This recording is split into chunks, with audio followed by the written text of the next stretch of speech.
So ngayong araw ay bubuksan natin ang ating Speed 1 Sniper hub. So ayan po siya. Sa mga nagtatanong kung okay pa ba yung hub natin after 1 year, ito po. Buksan na natin. Lang. So ito na nga po ang laman ng ating hub. Napakarami. Ito po yung kanyang spring. Yan. Okay pa. Kanya naman, napakadumi. Tapos tatanggalin mo lang ito.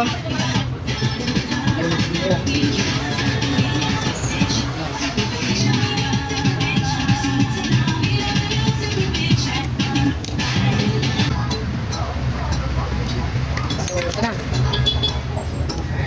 Ito po yung tig niya. Ayan. Goods pa.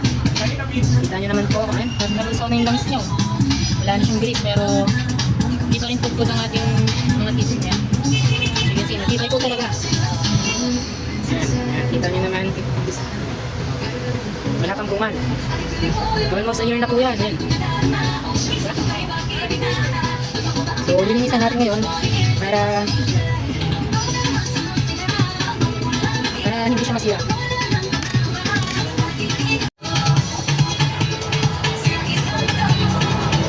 Kailangan niyo pong linisan muna at palitan niyo po siya ng grease para po hindi masira yung cut niya. Hindi maputpud yung mga tip niya.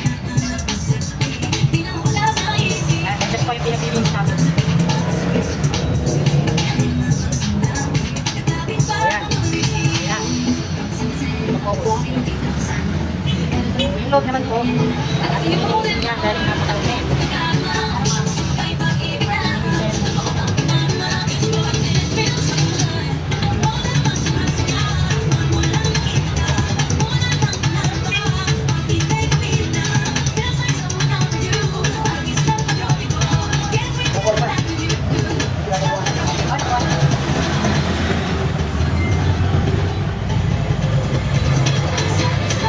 So, ayan po siya.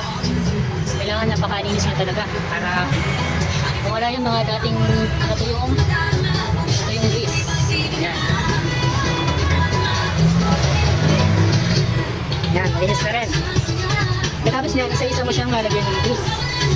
So, ito yung grease natin. Yan. Ito, ang gamit ko naman ay high temp grease. Pasensya na kayo dito sa speaker, ha? Sa Battle World kasi ito. So, ayun siya. Lagyan na natin. So, ito po siya. Lagyan natin siya ng grease.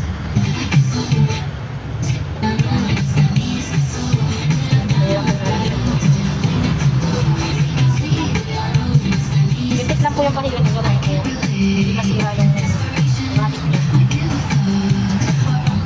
Ayan.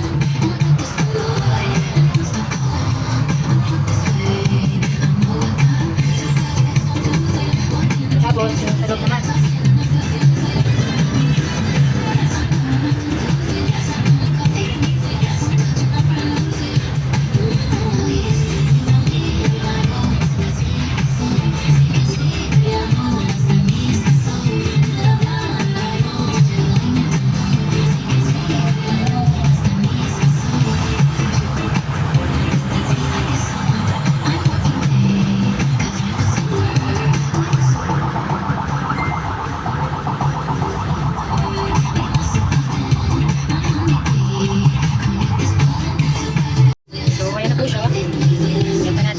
Sigurado. Ayan.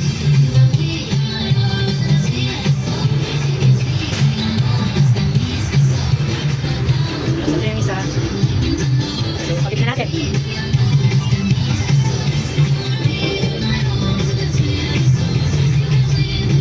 Ayan, wala muna pala. So, ayan. Tapos, kabit na natin ito. Ayan.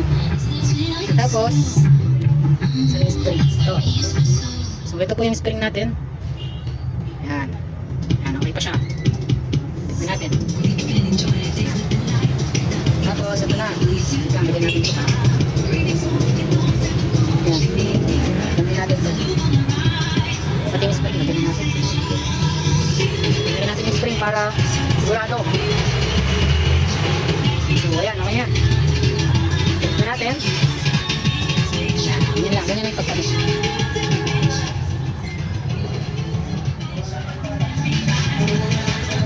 Yun, pasok na.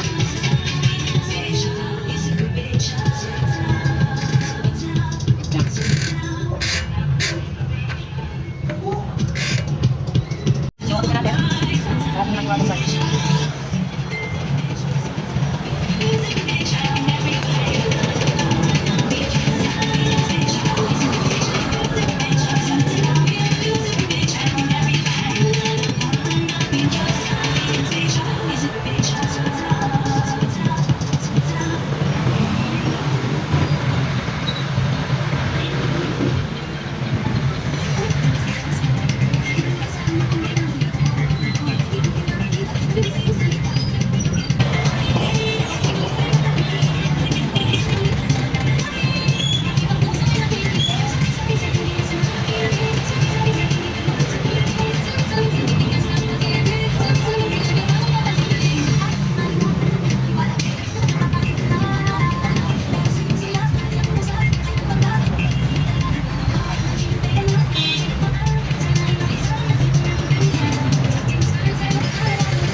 After natin maripack yung ating habat na linisan, ito na, sound check na natin yung hinihintay ng karamihan.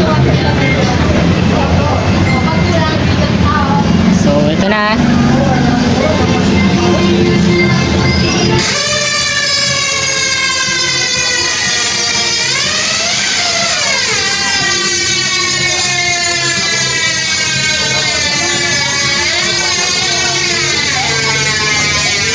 So ayun guys, nakita nyo naman kung gaano kalakas.